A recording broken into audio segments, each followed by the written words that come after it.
Hello and welcome to the Oktoberfest edition of The Box Seat. I'm Mark Warwood. 9 races at Ascot on Saturday. We're expecting a mostly sunny day, 31 degrees Celsius. The track to be a good 4 and the rail, it will be in the 5 metre position. Race number 1 at Ascot on Saturday will jump at 12:37. It's the Oktoberfest handicap over 1,200 metres, and we're going back to Belmont Park and the win of Red Can Man. From the leader, which has now shifted about 2 or 3, 4 off the rail now as they come to the 300. Some Sort from Red Can Man. Nakovi down on the inside picking up. It's Some Sort shaken up by McNaught. Red Can Man sticks with it. So does Nakovi down on the inside. Red Can Man, Nakovi. Nakovi's got up on the inside. Red Can Man, Nakovi. Nakovi, Red Can Man. They'll go to it. Red Can Man. Red Can Man marked himself as a serious contender for the Ascot Racing Carnival with his win at Belmont on the final Saturday of the winter season there. Got backed into $2.70 favourite, opened up around $15 in early markets. It was a career best performance, and I think he can make it 3 in a line here for Steve Wolf, with Peter Nucky taking over from the injured Sean McGroddy. Goes on top from number 3, KC, who won each of her last 2 starts before going for a short break leading into the Carnival. She's had 49 days off, does get one of the outside gates here. Number 6, Boomtastic, has the benefit experience when beating KC behind that classy galloper Windstorm. That was back in August. Maps has been on the speed here for Chris Parnham, who returns and takes over from William Pike. And then number 5, Zeeble, almost led all of the way at Ascot last Saturday when trying to beat the older gallopers. Backs up here, will be on speed for a long way, you would think. Top selection in race number 1 is number 2, Red Can Man, to beat 3 KC, 6 Boomtastic and 5 Zeeble. Race number 2 at Ascot on Saturday will jump at 1:18. It's the Westspeed Platinum Series Heat number 1. This leads into a final worth $100,000 on Winterbottom Stakes Days over the 1,200 metres. And in replay, let's have a look at the last start performance of Samambo. Comes to the outside, back there last is Zero Demerits. Into the straight and again, Harry Thomas levels up to Spirit and Fire. A length and a half away then behind them, Sir Mambo. Pearl Trade's running on at the 200. Harry Thomas regains the lead from Sir Mambo, coming again. Pearl Trade is gathering them in down the outside. Zero Demerits is late. Stratacree gets a late run. They're queuing up, they split the line, tight go.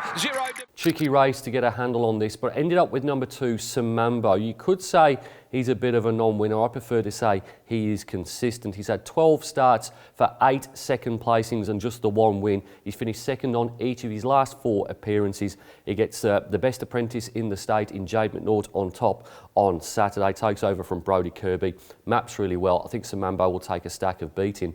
A big danger is number 1, Swish. He gets the blinkers on for the first time. William Pike rides for his good mate, Skinny Miller. She won 3 of her 5 starts in her first campaign, and resuming with the blinkers on here from the second gate is a sign of intent. Number 9, Be Quick, backs up from her Westspeed maiden win and now goes around in a Westspeed handicap. Has drawn the outside gate here for Brad Parnham. And then number 6, Bedouin Bells. Only missed the top 2 once in her 7 outings. She is second up on Saturday, having finished behind Drink What You Like. It was a little bit disappointing on Wednesday at Ascot.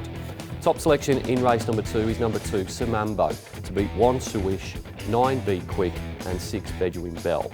Race number 3 at Ascot on Saturday jumps at 1:55. It's the Tab Touch Better Your Bet handicap over 1,000 metres, and we're going to have a look at Massimo running second to Amarillo Rose at Belmont Park.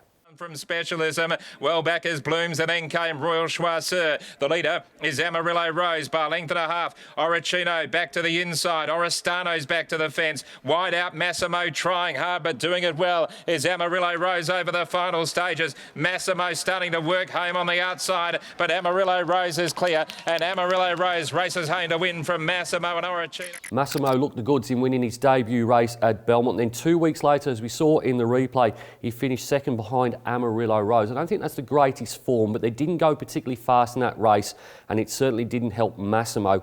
Adam Durant is a really good placer of his horses. I think he's picked the right race for this horse here. Gets down to 53.5 kilos with Jade McNaught keeping the ride, and I think there's going to be genuine tempo. I think he may be able to run over the top of them. Goes on top from number 8, Pretty Style. This will be one of the horses on speed. She's won each of her 2 short trials leading into her second campaign. Following her juvenile success, she won 2 out of 3 as a 2-year-old. Number 5, Transgressor, doesn't win out of turn.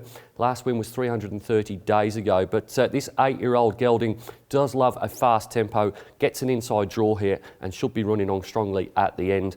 And then number 2 is the query horse, King's Authority. He's got a very poor second up record, so maybe you can forgive his last start performance when he only beat one home. His first up run behind Stageman is good enough to win this race.